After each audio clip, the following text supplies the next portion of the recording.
Well, James Bond's Masculinity has apparently hit its expiration date. Can you believe it? Get this. The American Psychological Association is now out with new guidelines declaring that, quote, traditional masculinity is harmful. Ryan McDermott, and psychologist at the University of South Alabama, who helped draft these guidelines, asks unironically, what is gender in the 2010s? It's no longer just this male-female binary. If we can change men, we can change the world. What exactly are we trying to change them to? Well, do modern women really dislike traditional masculinity?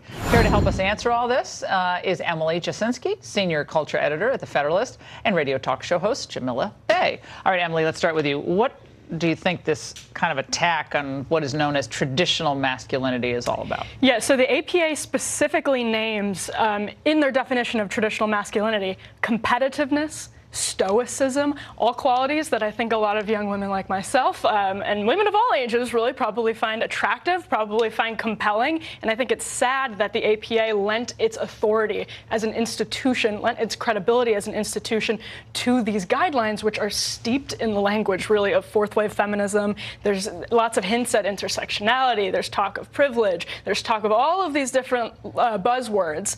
And there's actually short on substance, and the substance that is there is attempting to pathologize things like competitiveness and stoicism in men. So, Jamila, just help me. I'm really trying to understand this. So, traditional masculinity seems to be, in this report at least, conflated with being a pig or a creep or a Harvey Weinstein kind of person, or someone who. Okay, let's not bring crime into it. Well, no, but that's kind of that's what implicit in what they're saying, that if we encourage someone to be too competitive or too aggressive, then that will kind of fall into bullying, which will fall into other pathologies, which will fall into, male aggression. Here's the thing. I have to be honest. I wasn't impressed with this at all. I feel like they committed the cardinal sin, this particular study here of not actually defining the terms that they use. I think in these questions of what is gender, what is whatever.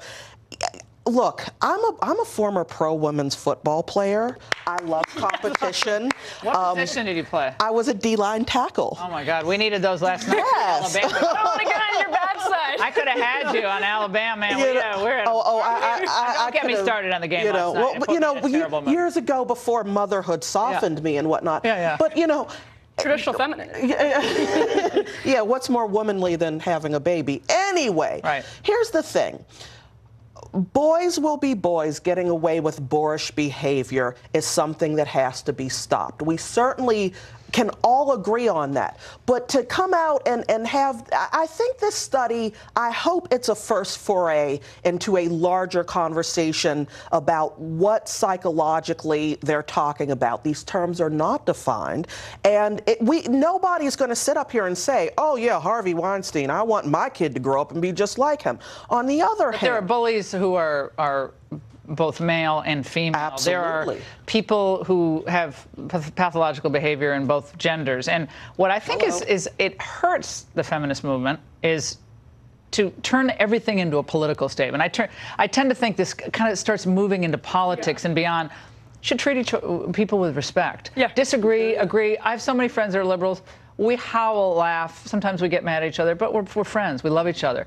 And we got to love each other more and stop with the, oh my God, every time you disagree, it has to become a political crusade. I just think that's wrong. I agree with that. I think that's perfectly said. And I also want to add, these attitudes are attitudes that have already had negative consequences in the school system, declining, recess times in certain schools, which helps boys, concentrate the more time they get outside and playing and stuff like that. So this is an attitude that has had dangerous impacts. Christina Hoff Sommers has outlined some of this, done comprehensive research on it.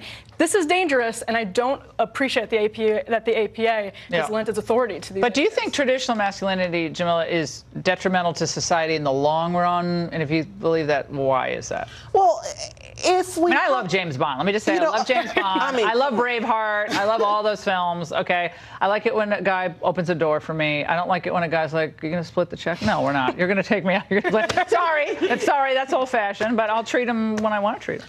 Here's the thing. If we're talking, again, we need to define our terms. Men How about don't be a jerk? Don't be a jerk. That's fine. I'm fine with that. Get consent before touching anybody, and certainly having sex with anybody. Be able without touching. So how you doing? Even people are afraid to do that. Well, how you doing? Okay, don't touch me. Like, you literally, we're turning. Because everything's political. We all have to have bubble wrap around us. We can't. People are afraid to hug each other goodbye. Yeah. Well, some people aren't huggers. But you know what I'm saying? May I? You could do that. No, I actually do, because you know what? It's flu season, and you know. No, that's fine. I don't like the sign of the peace and mass. So I'm not good at that. So I don't like. It's just about making sure, frankly, that we hold everyone to the same standards. We don't track our girls out of science and math. We don't say. That's just stupid. Well, yeah, that's just stupid. It is. It is also stupid to say, oh, well, she's so aggressive for a girl. I mean, I got that on report cards every time. I got that every report card. Yeah, I'm still getting it. I still get it. Oh my goodness, twinsies. So I think we actually accomplished something. We can actually disagree on kind of some of the political issues surrounding these things, but don't jump to conclusions because someone's athletic, or a woman, a female, or they want to open a door for a woman. They're not a terrible person. They're not looking down on you, and they're just not doing that.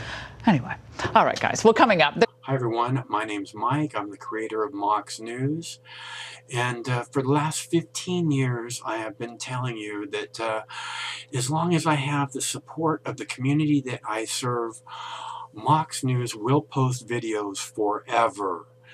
And that's the truth. As long as I have your support, no one could ever make me stop.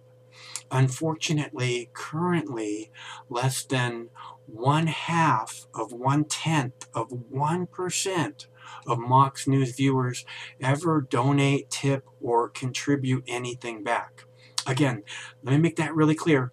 Much less than 1/2 of 1/10 of 1% ever give anything back. And to those of you who have donated to Mox News, I want to thank you so much, because it's because of your generosity that we have been able to bring attention to important videos that millions and millions of eyes would have never seen.